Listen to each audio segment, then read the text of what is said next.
Ácido úrico, HDL, LDL, glicose, o que significa tudo isso, hein, gente? O exame de sangue às vezes parece difícil de entender, né? Pede para o seu médico te explicar direitinho. Hoje o clínico geral, doutor Ângelo Pimenta, vai ajudar a gente, né, doutor Ângelo? Bom dia. Bom dia, Elisângela. Muita gente sai do consultório, assim, sabendo dos números, né? Mas sem entender exatamente o que significa aquele exame de sangue. Por exemplo, o ácido úrico mesmo, né? O que significa ácido úrico elevado ou abaixo do esperado? O que é isso? Sabe, todo exame merece uma explicação para o paciente, vinda do médico, para que aquilo fique claro, inclusive, para que o surto melhor é feito no tratamento proposto. O ácido úrico é um produto do metabolismo de alguns nutrientes que, em alguns pacientes que têm uma tendência genética, podem desencadear dois problemas de saúde, principalmente, que é a artrite gotosa e acúmulo na região dos rins, com cálculo de ácido úrico e alguns pacientes com insuficiência renal.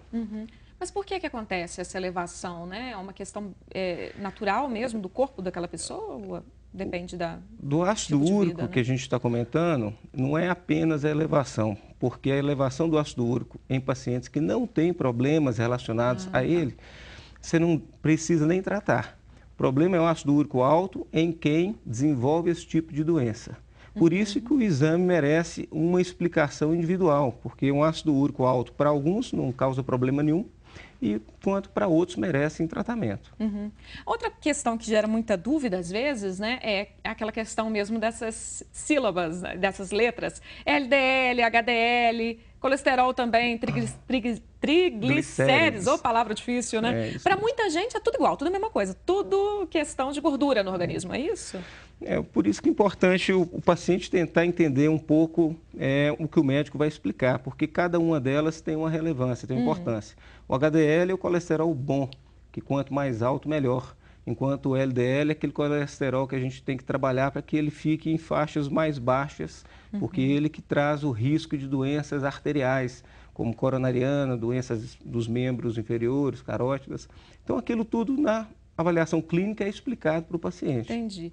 Deixa eu ter um exemplo aqui, então. Me explique o seguinte. Quando a gente tem um colesterol alto, então, nem sempre isso quer dizer que é uma coisa ruim, porque o colesterol bom pode ser maior, por exemplo? Exato. Então, o valor do colesterol total é uma soma de 3 tipos de colesterol, que é o VLDL, LDL e HDL.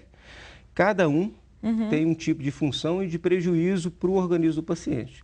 Então, o colesterol total pode estar alto às custas do colesterol bom, que é o HDL. Isso não é ruim, não é Não uma é notícia ruim. ruim. Isso é uma notícia boa. Então, quer dizer, a gente tem que ficar atento a isso, né? Porque senão se assusta à toa. A análise deve ser fracionada. E quanto aos triglicérides?